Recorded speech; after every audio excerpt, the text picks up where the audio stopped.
सबको राम राम हरिओम। आपके अब हमारी भारतीय संस्कृत सनातन संस्कृत का महापर्व पितृपक्ष, जिसको हम श्राद्ध के रूप में जानते हैं, वो आ गया।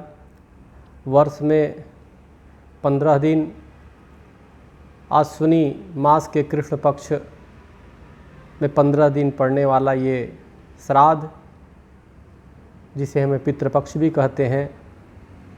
विश्व का भारत ही एक ऐसा देश है, हमारे हिंदू सनातन धर्म ही एक ऐसा है जिसमें पितृपक्ष और पूर्वजों को विशेष महत्व दिया गया है। हमारी सनातन हिंदू संस्कृति ही एक ऐसा हमारी एक परंपरा है जिसमें हम जब तक जीते हैं अपने पूर्वजों का स्मरण करते हैं, ध्यान करते हैं, उनके प्रति श्रद्धा व्यक्त करते हैं। यह अपने आप में हमारे ऋषियों ने एक अनूठा और हमारे महापुरुषों को याद करने का एक वो दिया। इस 15 दिनों में परिवार के साथ जीवन बहुत सादगीपूर्ण बिताना चाहिए और उसमें प्रयास ये करना चाहिए कोई भी किसी भी प्रकार का शुभ कार्य उसमें नहीं किए जाने चाहिए। वो 15 दिन सिर्फ अपने पूर्वजों के लिए समर्पित है और उन पूर्वजों के प्रति आस्था व्यक्त करते हुए हम पूरी तरह साबित करें कि हम एक अच्छे इंसान के रूप में, हम एक अच्छे धर्मपरायण एक मनुष्य के रूप में हम कार्य कर रहे हैं और हम अपने बच्चों को, जो भावी पीढ़ी है, उसको भी ये संस्कार देने का काम करें। हमारे हिंदू सनातन संस्कृति में ही ये व्यवस्था दी गई है। श्राद्ध पर लेकर के लोगों ने बहुत ही कुछ टिप्पणियाँ करने का काम किया पहले भी, लेकिन श्राद्ध अपने आप में एक श्रद्धा है। कौन व्यक्ति अपने पूर्वजों को श्रद्धा नहीं व्यक्त करता है। वैसे तो पूरी हमारी हिंदू भारतीय संस्कृति के खिलाफ ही एक पाश्चात्य कल्चर हावी होती जाती है, जो नकारात्मक पश्चिमी संस्कृति है, जबकि पश्चिमी अब क्या पूरा विश्व हमारे भारतीय और हिंदू संस्कृति को अपना रही है। अब नमस्ते पे आ गई। जो व्यक्ति हाथ हिलाया करते थे विश्व के लोग, अब नमस्ते पे आ गए।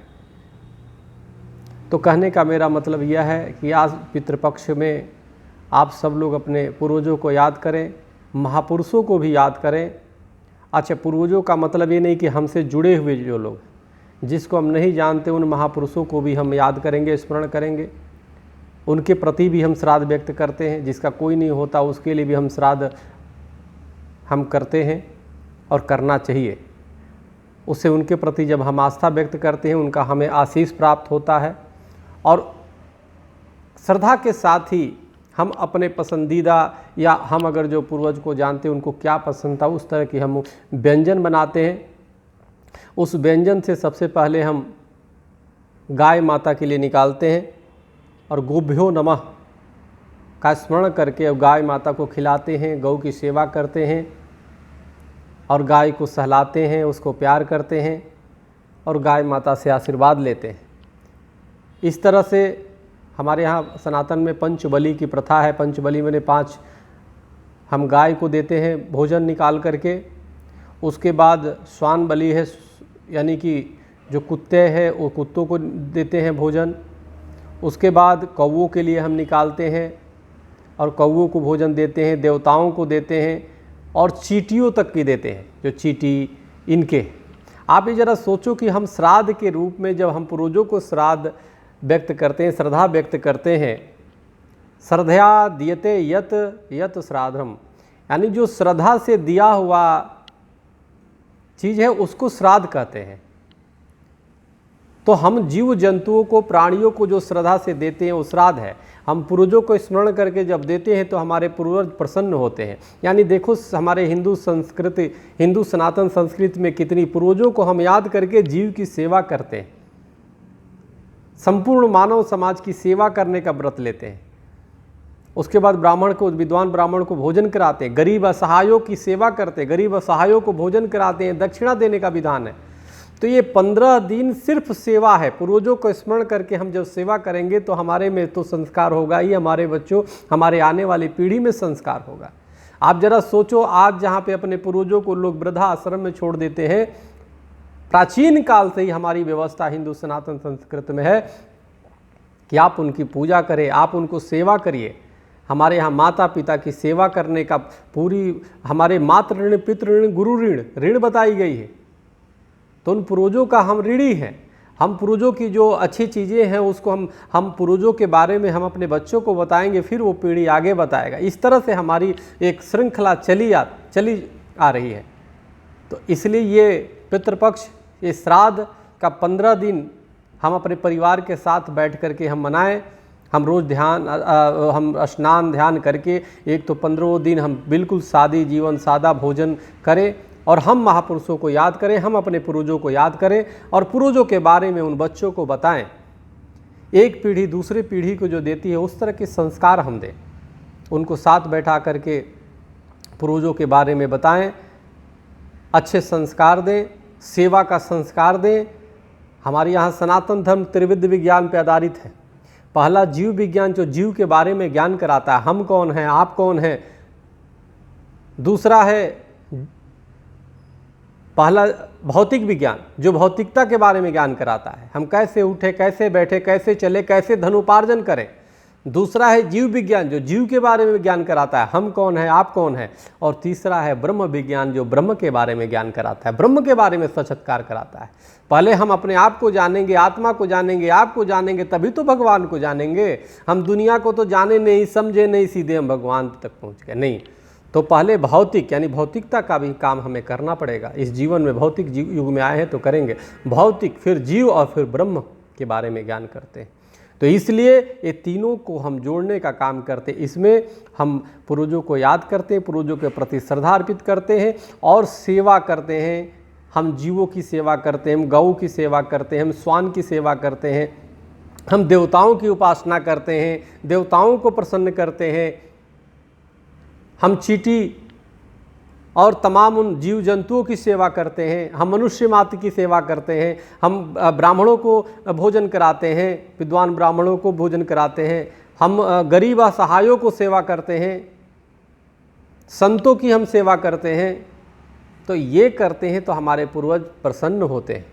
हमारे पूर्वज समझते हैं कि हमने जो हमारे जो बच्चे हैं वो सक्षम है। जीवन का मतलब क्या, सक्षम बनो, योग्य बनो। जब हम सक्षम रहेंगे,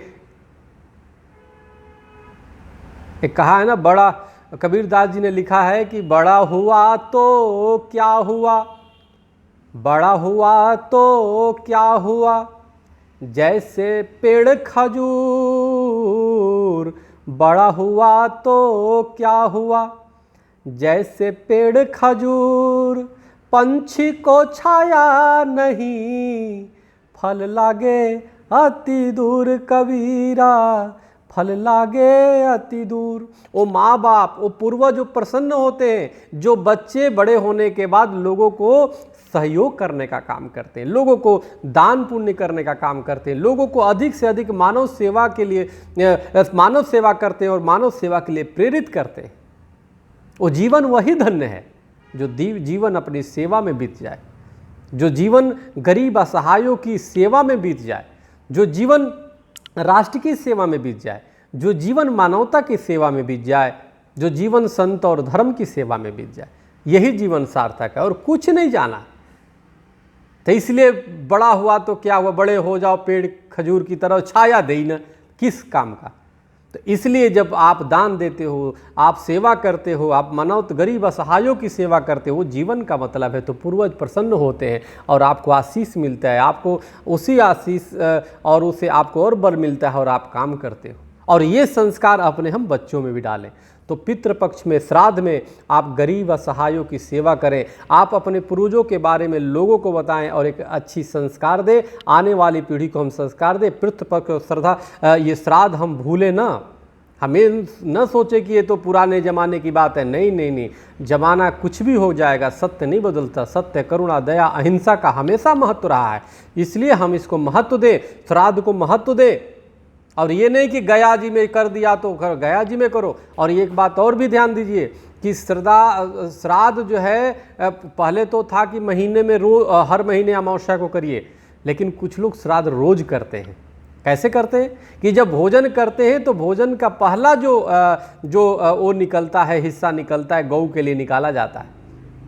तो अगर रोज आप निकालें तो इससे अच्छा पूर्वजों के लिए श्राद्ध कुछ नहीं होगा। आप ये 15 दिन तो श्राद्ध मनाइए, लेकिन इसको श्राद्ध को जीवन में उतारिए और पूर्वजों को श्राद्ध करते हुए, श्रद्धा व्यक्त करते हुए पूर्वजों के प्रति अभिवादन करते हुए, प्रणाम करते हुए और अपने भोजन का हिस्सा निकालिए। आपने धन का जो कमा रहे उसका दसवंध निकालिए और गरीब असहायों पे सेवा में लगाइए। इससे बड़ी श्रद्धा और श्राद्ध कुछ नहीं हो सकती। पूर्वजों के प्रति श्राद्ध, पूर्वजों के प्रति श्रद्धा ही अच्छी सही श्राद्ध है। तो इसलिए आप रोज अपने भोजन से निकालिए, अपनी कमाई से एक अंश निकाल के गरीब असहायों का मदद करिए। ये सच्ची श्राद्ध होगी। और निश्चित रूप से अब आ गया अश्विनी मास के कृष्ण पक्ष में जो 15 दिन मनाया जाता है, आप इसको मनाइए और अपने जीवन में श्राद्ध को उतारिए और पूर्वजों को अभिवादन कीजिए। पूर्वज आपको आशीष देंगे, आप पे प्रसन्न होंगे। बस इन्हीं चंद शब्दों के साथ इस अपने पूर्वजों के प्रति श्रद्धा प्रकट करने का और महापर्व श्राद्ध को आपको मैं बहुत बधाई देता हूं कि आप अधिक से अधिक जो है आप सेवा करिए गरीब असहायों की, और परमात्मा और स्वयं जीव जंतुओं का और पूर्वजों का आप पे कृपा हो। यही हमारी मंगल कामना है। बहुत बहुत धन्यवाद।